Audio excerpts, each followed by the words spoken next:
जो सोच रहे हो वो नहीं कर पाते तो ये कहानी सुने।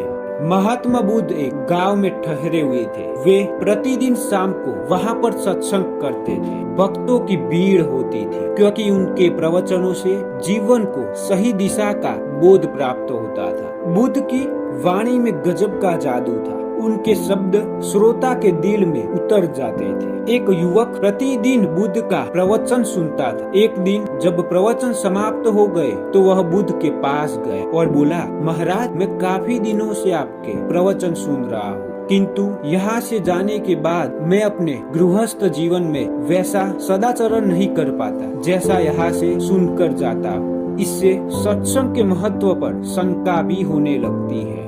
बताइए मैं क्या करूं? बुद्ध ने युवक को बांस की एक टोकरी देते हुए उसमें पानी भरकर लाने के लिए कहा। युवक टोकरी में जल भरने में असफल रहा। बुद्ध ने यह कार्य निरंतर जारी रखने के लिए कहा। युवक प्रतिदिन टोकरी में जल भरने का प्रयास करता किंतु सफल नहीं हो पाता। कुछ दिनों बाद बुद्ध ने उससे पूछा, इतने दिनों से टोकरी में लगातार जल डालने से क्या टोकरी में कोई फर्क नजर आया? युवक बोला, एक फर्क जरूर नजर आया है। पहले टोकरी के साथ मिट्टी जमा होती थी, अब वह साफ दिखाई देती है, कोई गंदगी नहीं दिखाई देती है और इसके छेद पहले जितने बड़े नहीं रह गए, वे बहुत छोटे हो गए हैं। तब बुद्ध ने उसे समझाया, यदि इसी तरह उसे पानी में निरंतर डालते रहोगे तो कुछ दिनों के बाद ये छेद फूलकर बंद हो जाएंगे और टोकरी में पानी भर पाओगे। इसी प्रकार जो निरंतर सत्संग करते हैं उनका मन एक दिन अवश्य निर्मल हो जाता है। अवगुणों के छिद्र बनने लगते हैं और गुणों का जल बनने लगता है। युवक ने बुद्ध से अपनी समस्या का समाधान पा लिया। निरंतर सत्संग से दुर्जन भी सज्जन हो जाते हैं क्योंकि